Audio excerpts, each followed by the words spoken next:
fatality rate o death rate ang virus na ito. Mula 24 hanggang 88% kayang pumatay ng virus na ito sa loob lamang ng 2 hanggang 22 araw. Kinatatakutan at pinangingilagan, yan ang ating killer virus, ang Marburg hemorrhagic fever o Marburg virus disease. Ang Marburg virus ay unang natuklasan noong 1967 sa Marburg, Germany. Ang virus na ito ay galing sa mga unggoy na galing sa bansang Uganda. Ang Marburg disease ay kahawig ng Ebola virus, ang isa sa pinakamalakas na uri ng virus na pumapatay ng 9 sa 10 dadapuan nito. Sa loob ng 1967 hanggang 2013 ay may iba't ibang kaso ng Marburg disease sa iba't ibang lugar. Pwedeng makahawa ang Marburg disease galing sa pagsusuka ng tao, dugo o laway at ihi at anumang uri ng body fluids galing sa taong may Marburg disease. Sa sobrang bangis ng Marburg disease, kailangan gumamit ng 3 gloves at goggles. At hindi dapat nakikita ang kahit na anong parte ng katawan ng mga health workers na gumagamot sa mga dinadapuan ng disease na ito.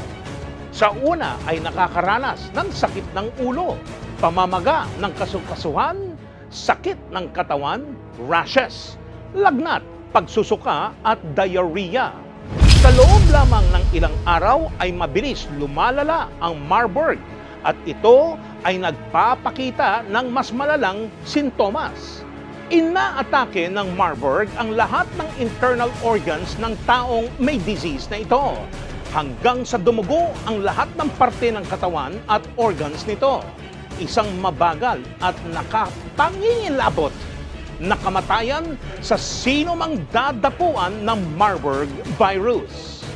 Mula taong 1967 hanggang 2008, tinamaan na ng Marburg disease ang mga bansang Germany, Yugoslavia, South Africa, Kenya, Democratic Republic of Congo, Uganda, USA at Netherlands, kung saan sa Angola naitala ang pinakamataas na bilang ng mga infected ng Marburg disease. Sa 374 cases ng Marburg sa Uganda, 329 dito ang kumpirmadong patay o 88 death rate. Sa pagsik ng Marburg disease, ang mga doktor ay nagbibigay na lamang ng nutrisyon at ng pain reliever. Kakaunti lamang ang nakakaligtas dito. Karamihan ng mga tinatamaan ng Marburg disease ay hindi na gumagaling pa. Mabagsik man ang Marburg, ay napipigilan ang paglaganap naman nito.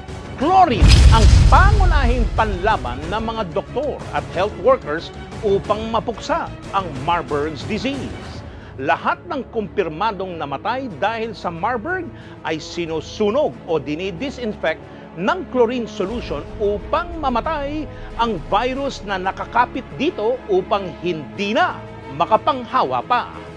Gayunpaman, walang vaccine o gamot ang Marburg. Kapag ang isang tao ay dinapuan na nito, wala nang kasiguraduhan na siya ay makakaligtas pa sa bangis ng Marburg virus disease. Ang Marburg disease ay isa lamang sa nakapangingilabot na killer virus sa mundo.